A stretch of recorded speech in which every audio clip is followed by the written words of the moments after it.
亲爱的朋友们，你们好，我是老高。咱们今天要聊的这本书，可以说是中国历史上最神秘、最接地气，但又最被误解的一本奇书。我先说一个让你后背发凉的事实：周公解梦。这本书根本不是周公写的。周公姬旦是真实的历史人物，西周初年最伟大的政治家，他辅佐成王，治理作乐，奠定了整个中华文明的理智基础。但这本书跟他的关系就像现在网上那些打着马云旗号卖课的人跟马云本人的关系一样，借名蹭流量，打权威背书。这一招2000年前就有人在用了，但这就引出了我们今天最核心的问题：一本假托圣人之名，充满玄学色彩，毫无科学依据的古老梦书，为什么能流传2000年？为什么在21世纪的今天，依然是中国人搜索量最高的古籍之一？它到底满足了人类内心深处的什么需求？今天我们要解剖的，不是迷信，是人性。我们要用周公解梦这把刀，切开人类最隐秘的心理切面，看看里面到底藏着什么。咱们先来聊聊时代背景。你要理解周公解梦为什么会诞生，就必须先理解它诞生的那个时代是一个什么样的时代。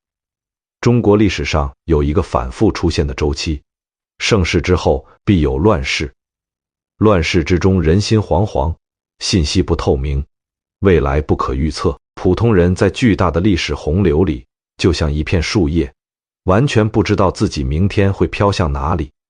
这种深入骨髓的焦虑感，你熟悉吗？你可能以为我在说古代，但我说的是每一个普通人在每一个充满不确定性的时代里都会有的那种彻底的迷茫。秦汉之际，天下大乱，战争频繁，一个农民今天还在种地，明天可能就被征召入伍，后天就可能死在战场上。他不知道自己的命运在哪里，不知道这场仗什么时候打完，不知道他的家人是否还活着。他唯一能做的，就是在夜晚的梦里寻找某种预兆。这不是愚昧，这是人类在极度不确定的环境下本能产生的一种心理防御机制。当外部信息完全不可控，当你根本没有任何渠道去了解真实局势，梦就成了你唯一觉得自己还能掌握的一点点信息。周公解梦就是在这种社会土壤里生长出来的。它不是一本书，它是一套社会系统，是一个时代里普通人对抗焦虑、寻找确定性的集体解决方案。现在咱们来真正进入这本书的核心逻辑，我会用几个最关键的维度来拆解它。先说结构和规则。周公解梦的结构非常简单粗暴，他把人可能做的梦按照主题进行分类：天文、地理、人物、动物、植物、器物、身体、行为，几乎覆盖了所有可能的梦境意象。然后他的解释逻辑有一套看起来复杂实则极其简单的底层规则。第一条叫做象征类比。梦见太阳，太阳是至阳之物，代表皇权、父亲、权力、光明，所以主吉，代表贵人相助，仕途顺利。梦见月亮，月亮属阴，代表母亲、女性，阴柔之力，明亮则家宅平安，昏暗则女眷有忧。这套逻辑的本质是中国古代阴阳五行哲学的直接应用。万物皆有阴阳，阴阳对应吉凶，吉凶对应人事。这不是玄学，这是一套完整的世界观编码系统。第二条叫做谐音转换。这一条是中国文化里非常独特的一个维度。梦见离，离和离谐音，所以可能主分离。梦见鱼，鱼和鱼谐音，所以主富裕有余。梦见莲花，莲和莲谐音，可以解读为连结或者连绵不断的好运。这套谐音系统给解梦者留下了极大的解释空间。同一个意象可以根据当事人的具体情况选择最合适的谐音进行解释。这在现代商业逻辑里叫做产品的灵活性设计。你永远不会被一个解释困死，因为总有另一个解释可以用。第3条叫做情境叠加。单一的梦境意象解释相对简单，但梦往往是复杂的，是多个意象叠加的。周公解梦里有大量复合解释，如果梦见 A 同时又有 B， 则主 C。这种设计让这本书的解释能力呈指数级扩展。理论上，通过不同意象的组合，它可以解释几乎无限种梦境。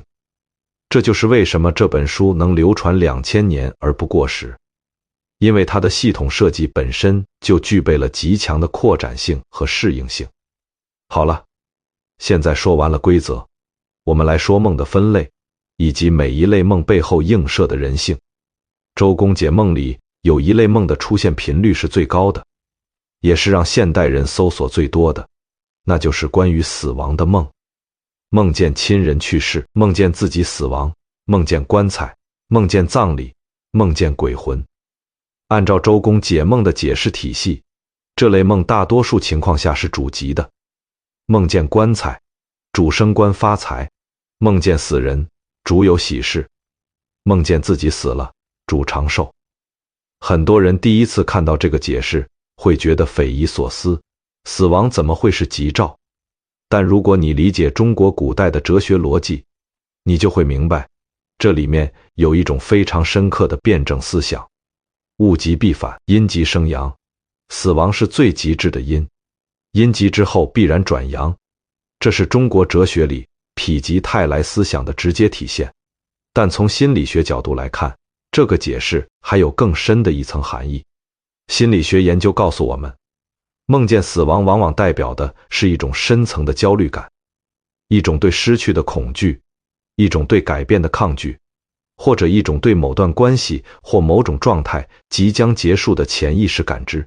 你梦见父母去世，不是因为你希望他们死，而是因为你内心深处对失去他们有着强烈的恐惧。你梦见自己死了，不是预兆，而是你的潜意识在处理某种巨大的压力或转变。周公解梦给这类梦一个吉祥的解释，它的心理功能是安慰。它告诉你，你昨晚那个让你惊醒的噩梦不是坏事，是好事，是转机的预兆。这个解释让你从恐惧中解脱出来，让你带着一种相对平静的心态去面对新的一天。这就是周公解梦作为一种心理工具的核心价值。它不是预测未来，它是在管理当下的情绪，这一点非常重要。再来说说飞翔的梦。周公解梦里还有大量关于飞翔的梦，梦见自己在天上飞，梦见自己像鸟一样翱翔，梦见飞越高山。这类梦几乎无一例外地被解释为吉兆，代表仕途顺遂，代表心想事成，代表超越当前困境。从心理学角度来说，飞翔的梦是人类最普遍的梦境类型之一。弗洛伊德认为飞翔的梦代表性欲的升华，荣格认为它代表自我超越的渴望，代表人类内心深处对突破束缚、实现自由的原始冲动。你想想，在古代中国，一个普通的农民，他的一生可能从出生到死亡都没有离开过他出生的那个村子方圆几十里的范围。他的命运被土地、被家族、被朝廷的赋税役、被无数的规则和枷锁死死锁住。他能飞翔的地方只有梦里，所以他梦见飞翔，然后去查周公解梦。书上说这是好兆头，说他的命运即将改变，说他将要突破当前的困境。这个解释给了他继续活下去的力量。这不是迷信，这是一个被压迫的灵魂在最黑暗的夜里点亮的那一根火柴。现在我们来说那些被梦改变命运的历史真实案例，这才是周公解梦背后最让人心跳加速的部分。因为在中国历史上，梦从来不只是个人的私事，梦是政治工具，是权力游戏的一张底牌。第一个案例，周文王梦见飞熊，这是中国历史上最著名的解梦故事之一。也是周公解梦借周公之名的历史渊源。商朝末年，纣王暴政，天下民心思变。周文王姬昌当时还是西伯侯，一个被商朝压制的诸侯。他有雄心，有能力，但他缺的是一个足够强大的智囊，一个能帮他完成改朝换代这盘大棋的顶级战略家。传说文王某天做了一个梦，梦见一只飞熊从天而降落在他的面前。文王醒来召集占卜师解梦，占卜师说这是大吉之兆，主君将得到一位旷世奇才辅佐。然后文王去渭水边，找到了一个正在钓鱼的老人，这个老人就是姜子牙。姜子牙72岁，在渭水边钓鱼钓了整整10年，他用的是直钩，没有鱼饵，鱼钩甚至不放入水中。有人问他，你这样钓鱼怎么可能钓到鱼？姜子牙说，我不是在钓鱼，我是在钓一个愿意用我的王。这句话是中国历史上最牛的一句职场宣言。我不需要去找机会，我要让机会来找我。我不需要去证明自己，我要等一个真正有眼光的人来发现我。文王见到姜子牙一谈之下，大喜过望，说我的先祖太公就曾预言将来必有圣人来辅佐周氏，你就是那个圣人，太公所望之人，于是称他为太公望。现在我们来拆解这个故事的底层逻辑。文王真的做了那个飞熊的梦吗？也许有，也许没有。但这个梦的故事被记录下来，被广泛传播。它的政治功能是什么？第一，它给文王任用姜子牙这个决定提供了一个神圣的背书。不是我文王随便找了个老头，是天命，是神明通过梦境告诉我，这个人是我命中注定的辅臣。第二，他给姜子牙的出世提供了一个足够高大上的叙事框架，不是一个72岁的落魄老人终于等到了一份工作，而是一个旷世奇才等到了一个值得他辅佐的明主。第三，他向天下人宣告，周氏的崛起是有天命依据的，是顺应天意的，而不仅仅是一次政治军事上的权力争夺。你看，一个梦的故事同时完成了3件事，这就是政治叙事的力量。第二个案例，刘邦梦斩白蛇。刘邦还是一个小小的泗水亭长的时候，有一天在路上遇到一条大白蛇拦路，刘邦拔剑一剑斩断白蛇。后来有人看见一个老妇人在路边哭泣，说她的儿子是白帝之子化身为蛇，结果被赤帝之子所杀。这个故事是刘邦起义之前为自己制造的天命叙事，但我们今天要说的不是这个故事本身，而是它背后的运作逻辑。刘邦是什么人？一个出身卑微的游侠，一个混迹于社会底层的市井之人，一个按照秦朝的社会阶层几乎没有任何上升通道的普通人。他凭什么造反？凭什么号召人们跟着他打天下？在那个时代，出身就是最大的资本。你没有贵族血统，没有功勋家族的背景，你凭什么让人相信你能成事？所以你需要一个更高维度的背书。天命，梦是天命最直接的表达渠道。刘邦斩白蛇的故事本质上是一个精心设计的政治营销事件。他通过一个充满神秘色彩的叙事，把一个市井小混混包装成了赤帝之子，天命所归的真命天子。这个逻辑在中国历史上被反复使用。朱元璋出生时据说满是红光，邻居以为失火。李世民出生时据说有2条龙在门口盘旋。努尔哈赤的祖先据说是从天上降下的金色神鸟所生。每一个王朝的建立者都需要一套超自然的叙事来支撑自己的合法性，而梦是这套叙事里最常见的素材。因为梦是私密的，是无法被证伪的，是可以被自由解读的。你说你做了一个梦，没有人能说你在撒谎，因为没有人能进入你的梦境去核实。你说这个梦的意思是天命归你，没有人能拿出确凿的证据来反驳。这就是梦作为政治工具的核心优势，不可证伪，自由解读，成本极低，传播极广。第3个案例，武则天梦日。武则天入宫之前，据说做了一个梦，梦见自己捧着太阳光芒万丈。她把梦告诉了她的母亲杨氏，母亲解梦说这是大富大贵的征兆，你将来必定不同凡响。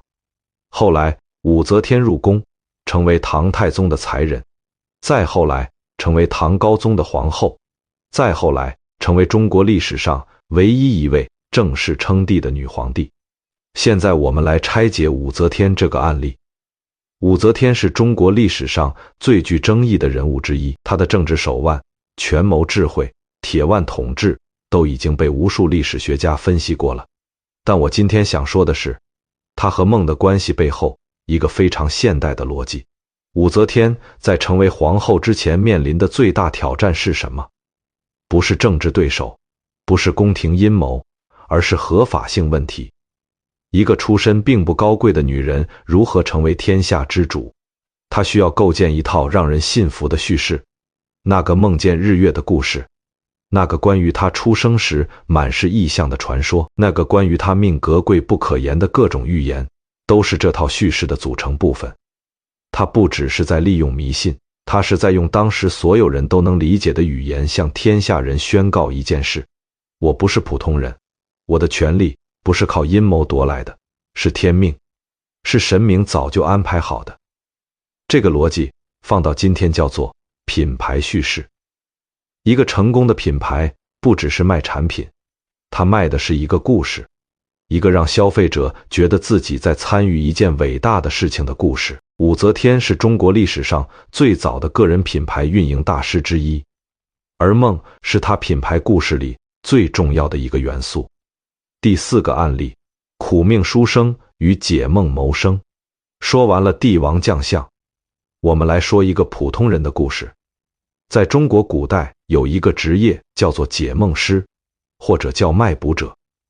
这些人往往是落地的读书人，或者是走投无路的平民。他们在街头摆摊，为人解梦，收取一点微薄的报酬。他们手里拿的就是各种版本的解梦书籍，其中最常见的就是周公解梦的各种传抄版本。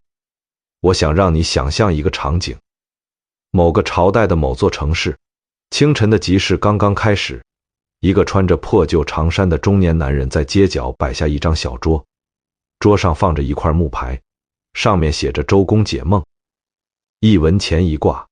来找他的人是什么人？是昨晚做了噩梦，今天要出门远行，心里七上八下的商人；是前几天梦见丈夫出事，整日惶惶不安的妇人；是梦见自己高中状元，想要讨个吉利话的读书人。这些人，他们真的相信这个解梦师能预测未来吗？也许有一部分人真的相信，但更多的人来这里不是为了预测，而是为了安慰。他们需要有人告诉他们，你的梦是好兆头，你今天出门会平安，你的丈夫不会有事，你的考试会顺利。他们花1文钱买的不是信息，而是心理安全感。这个解梦师卖的不是占卜服务，他卖的是情绪管理服务。放到今天，这叫什么？这叫心理咨询。只不过包装不同，底层逻辑完全一样。人类永远需要有人帮助自己处理内心的恐惧和不安。古代人用解梦，现代人用心理咨询，用冥想，用各种自我成长课程。形式变了，需求没变。这就是周公解梦能够流传2000年的根本原因，它满足了人类最永恒的需求之一，对不确定性的掌控感，哪怕这种掌控感是虚假的。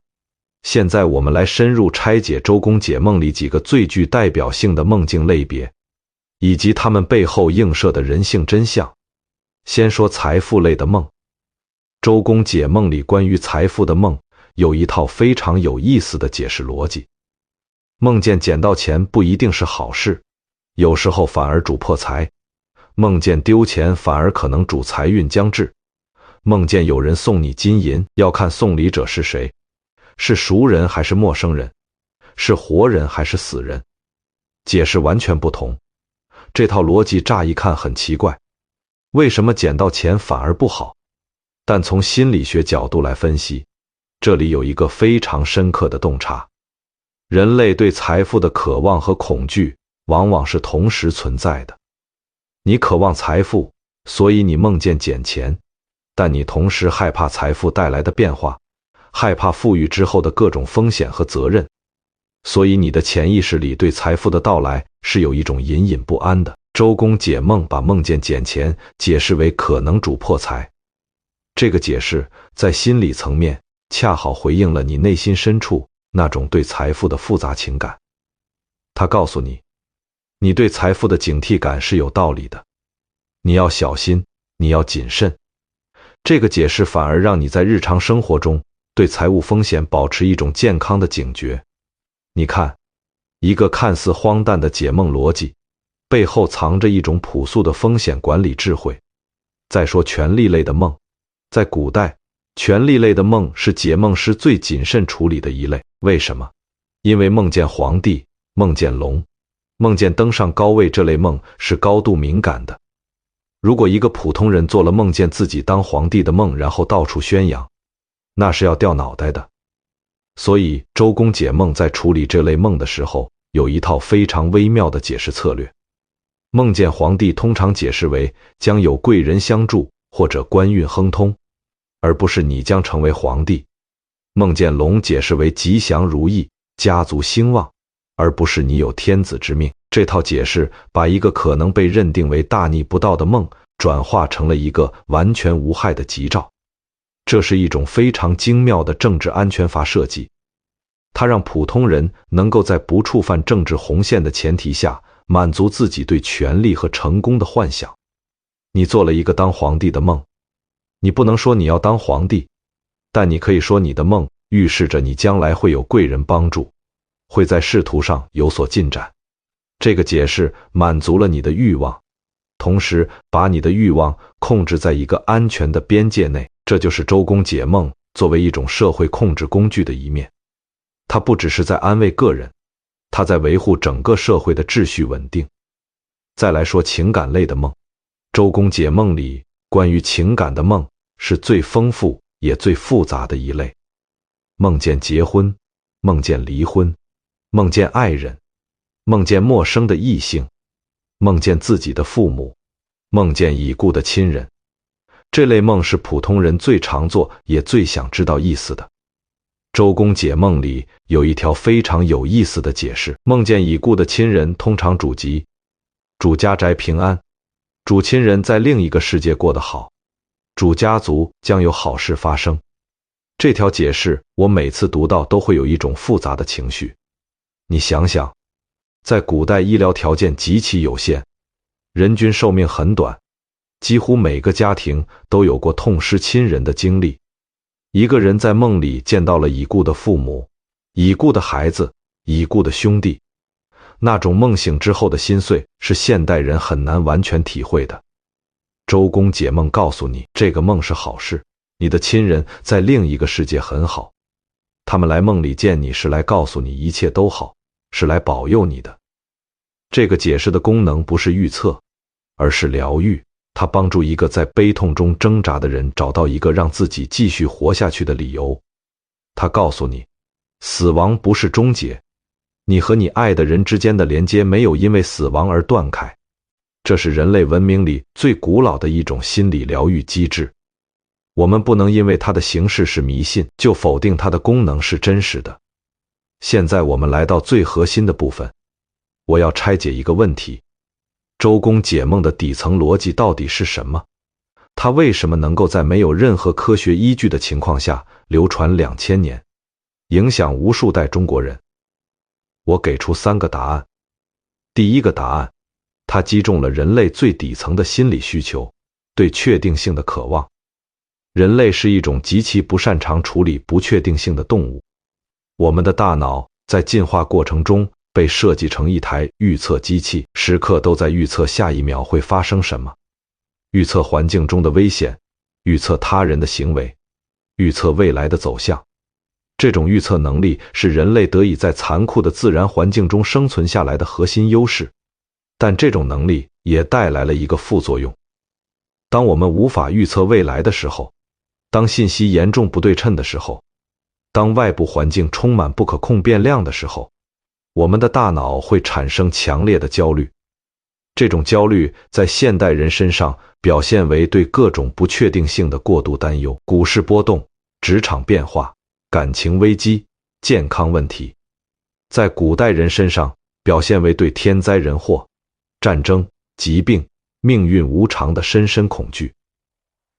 周公解梦提供了一个解决方案，他告诉你，你的梦是宇宙给你的信号，你不是在黑暗中盲目摸索，你有一张地图，哪怕这张地图可能并不准确，但它的存在本身就能让你的焦虑降低一个量级，这就是它的核心价值，不是准确性，而是确定感。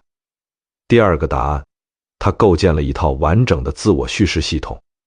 人类是一种需要故事的动物，我们不只是需要活着，我们需要我们的生命是有意义的，是有逻辑的，是有方向的。当你做了一个梦，然后你用周公解梦解读了它，你就把一个随机的神经活动转化成了一个有意义的叙事。你不再只是昨晚做了个奇怪的梦，你变成了昨晚宇宙通过梦境给了我一个信号，告诉我接下来应该注意什么。这个转化看起来微不足道，但它对人的心理状态的影响是非常显著的。它给了你一种主体感，一种你是自己命运的参与者，而不只是旁观者的感觉。这种主体感是人类心理健康的核心要素之一。第三个答案，它是一种集体记忆的载体。周公解梦流传了2000年，这2000年里，无数中国人用同一套符号系统来解读自己的梦，这件事本身就创造了一种强大的文化连接。当你梦见龙，然后你去查周公解梦，你在做的事情和1000年前的某个宋朝人、1500年前的某个唐朝人做的是同样的事情，你们在用同一套语言处理同样的内心困惑。这种跨越时间的连接是一种深层的文化认同，它告诉你，你不孤独，你的困惑和恐惧是人类共同的困惑和恐惧，是被这个文化共同体所理解和接纳的。这就是为什么周公解梦不只是一本书，它是中国文化基因的一部分。现在我们来说一个更深层的问题，周公解梦里有没有科学的成分？我的答案是有，但不是你以为的那种科学。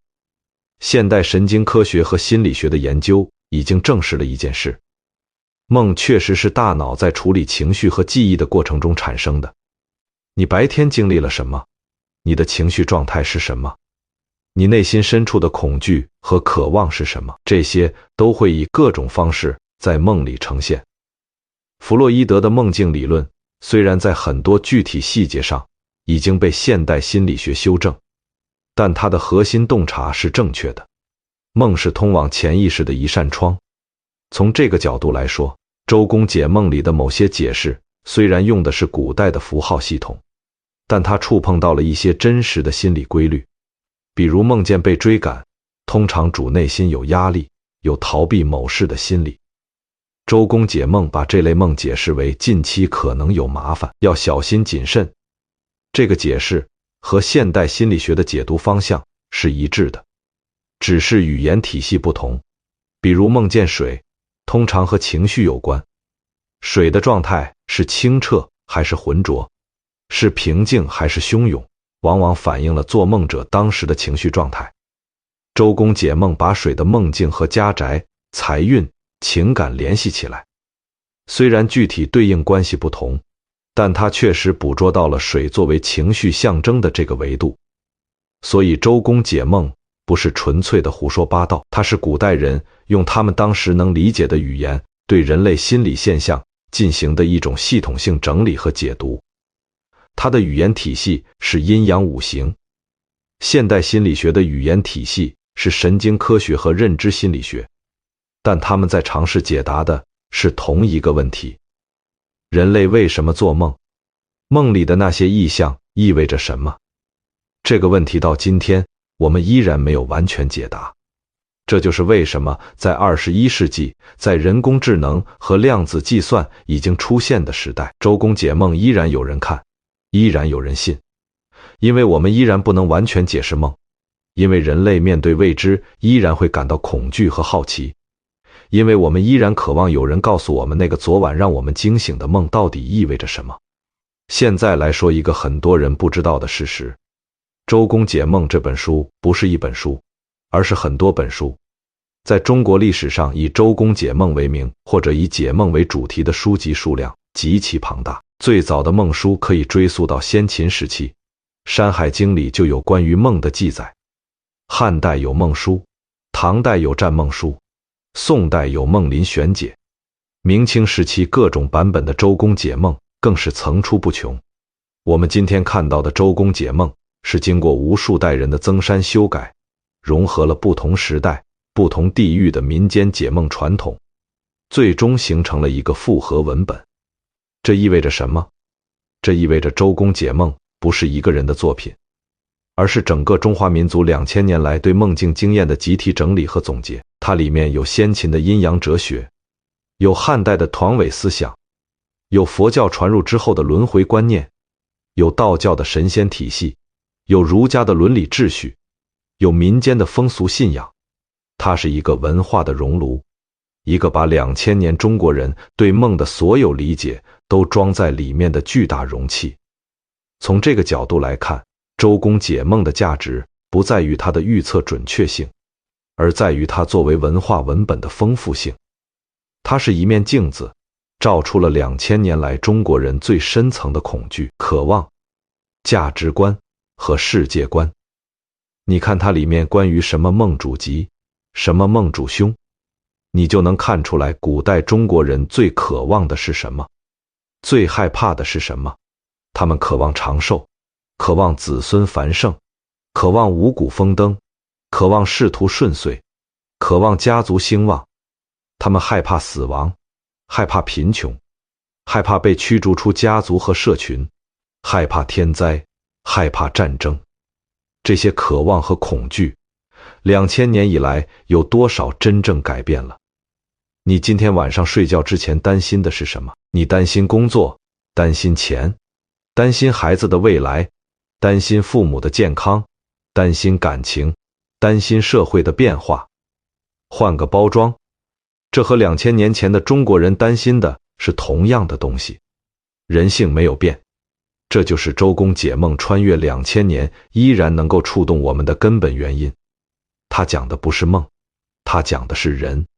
我们来说一个特别有意思的现象，在周公解梦里有一类梦是关于考试的，梦见考试，梦见金榜题名，梦见落榜，梦见被老师责骂。这类梦在古代对应的是科举考试。科举是古代中国最重要的阶层跃迁通道。一个农民的儿子，一个商人的儿子，只要他能够通过科举考试，他就能从社会底层一跃而成为统治阶层的一员。这是中国古代社会设计里最了不起的一个制度创新。它告诉每一个普通人，你的命运不是完全被出身决定的，你有机会，只要你足够努力，只要你足够聪明。这个希望是无数中国人在最艰难的岁月里支撑自己继续读书、继续努力的动力。但科举同时也是一个极其残酷的系统，录取率极低，竞争极其激烈。很多人寒窗苦读几十年，依然名落孙山。范进中举那个故事，多少人读过，多少人哭过。一个读了几十年书的老人，终于在50多岁中举，当场疯了。他不是因为高兴疯的，他是几十年积压的压力在那一刻全部崩溃了。那几十年里，他做过多少次梦见自己金榜题名的梦？他做过多少次梦见自己落榜的噩梦？他有多少次从梦中惊醒，然后翻开周公解梦，想要从里面找到一点点安慰？周公解梦在那个时代对于无数个范进来说是什么？是一根稻草，不是救命的那种，但是在你快要溺水的时候，让你的手有东西可以抓住的那种。这根稻草不能真的救你，但它能让你在完全绝望之前多撑一会儿。有时候多撑一会儿就是全部的意义。现在来说一个更现代的视角，周公解梦在今天的互联网时代是怎么活着的？他不只是活着，他活得非常好。每天全球有数以百万计的人在各种平台上搜索梦境解释。梦见牙齿掉了，这是中国互联网上搜索量最高的梦境解释之一。梦见死人，梦见蛇，梦见洪水，这些词条每天的搜索量都是以百万计的。为什么？因为人类对梦的好奇从来没有减少过。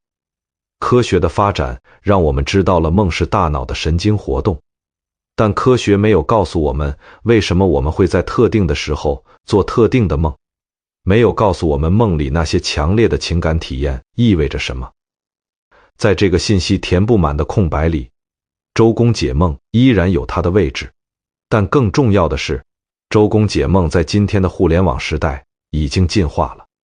它不再只是一本古书，它变成了一种内容形态，一种社交媒体上的互动方式，一种人们分享自己内心世界的载体。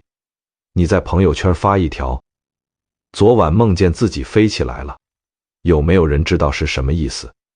你收到的评论往往是几十条甚至几百条。人们在讨论梦的时候，他们真正在讨论的是什么？他们在讨论自己的内心，他们在用梦作为一个入口去分享自己的焦虑、渴望、困惑和期待。周公解梦在今天是一种社交语言，它是人们打开话匣子、分享内心世界的一把钥匙。这个功能比它的预测功能更真实、更重要。我们来到认知升华的部分，我想问你一个问题：你上一次认真记住一个梦是什么时候？你记住了那个梦，你试图去理解它，你想知道它告诉了你什么。那个过程，不管你最后得出了什么结论，那个过程本身有没有让你更了解自己一点？这是周公解梦给现代人最重要的启示，不是它的具体解释，而是它提醒我们去关注梦这件事本身。现代人的生活节奏太快了，我们早上被闹钟叫醒，立刻拿起手机开始处理各种信息。我们的意识从睁开眼睛那一刻起就被各种外部的刺激填满了，我们没有时间，也没有习惯去倾听自己的内心。梦是你的潜意识在说话，它在说你白天不敢面对的事情，它在处理你刻意压抑的情绪，它在表达你连自己都不知道自己有的渴望。当你认真对待一个梦，当你花时间去思考它、解读它，你实际上是在做一件非常重要的事情。你在和自己的内心对话，这件事在这个时代太稀缺了。我们每天花大量的时间和别人对话，和手机里的信息流对话，和工作任务对话，和社会期待对话，但我们几乎不和自己对话。周公解梦在它最本质的层面上是一个邀请，它邀请你在每一个清晨，在你的意识完全被外部世界占据之前，先停下来想一想，昨晚你的潜意识告诉了你什么。这个邀请，不管你信不信它的具体解释，本身就是有价值的。我们再往深一层说，周公解梦流传2000年，这件事本身就是一个关于人性的深刻预言。它告诉我们，人类对神秘的渴望是永恒的。我们可以把人送上月球，我们可以解码基因，我们可以建造人工智能，但我们依然无法完全解释梦。在这个无法完全解释的领域里，人类的想象力和对意义的渴望永远会填满那个空白。这不是人类的弱点，这是人类最独特的能力之一。我们是这个星球上唯一一种会问这意味着什么的生命。我们不只是活着，我们要知道活着的意义。我们不只是做梦，我们要知道梦的意义。这种对意义的渴望驱动了人类所有伟大的文化创造，哲学、宗教、艺术、文学都是对这个渴望的回应。周公解梦是这个回应里最民间的、最朴素的、最接地气的一种形式。它没有哲学的高深，没有宗教的庄严，没有艺术的优雅，它就是一本街头小书，一本普通人用来安慰自己的工具书。但它在2000年里安慰了无数个在黑暗中独自挣扎的普通人。这件事本身就值得我们肃然起敬。我还想说最后一件事，关于周公这个人。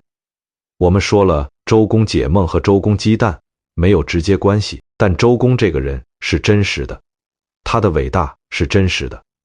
周公辅佐成王摄政7年，平定叛乱，治理作乐，建立了整个周朝的礼制体系，奠定了中华文明的基础架构。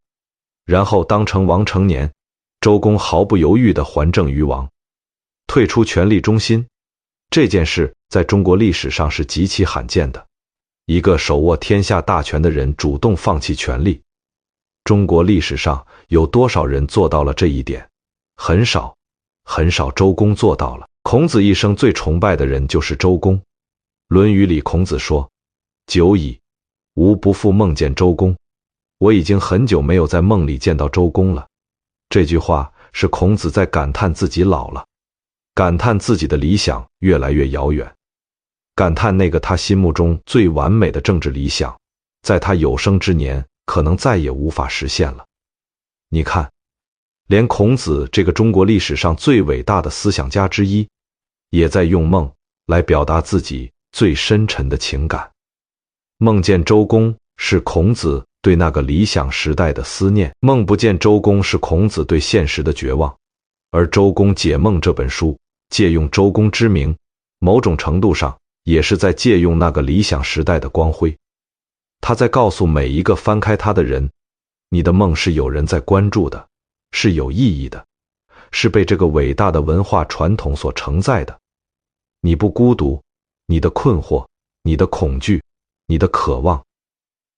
2000年前就有人理解了，这就是周公解梦最终的意义。不是预测，不是迷信，不是科学，而是连接。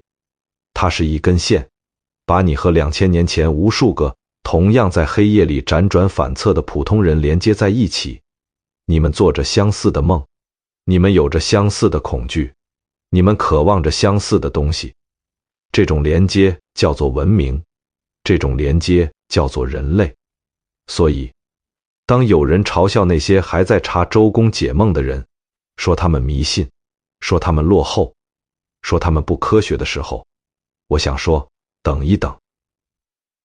那些人他们在做的事情比你想象的更深刻，他们在用一种古老的方式尝试理解自己的内心，他们在一个越来越喧嚣、越来越快速、越来越数字化的世界里试图保持和自己内心的连接。这件事不管用什么工具，不管用什么方式，都是值得尊重的。读懂了周公解梦，你才能读懂中国人2000年来在每一个漫长的黑夜里独自面对命运时，内心深处那种悲凉，那种坚韧，那种对光明永不熄灭的渴望。那不是迷信，那是人类最古老的勇气。好了，今天的内容到这里。如果你觉得今天的解读让你有所触动，让你对这本古老的书或者对梦这件事有了新的认识，请给我点个赞，转发给你觉得可能需要听到这些的朋友。如果您想看更多这样的内容，把那些晦涩难懂的古书用现代人能听懂的方式重新解读，请订阅我的频道。我们下一期见。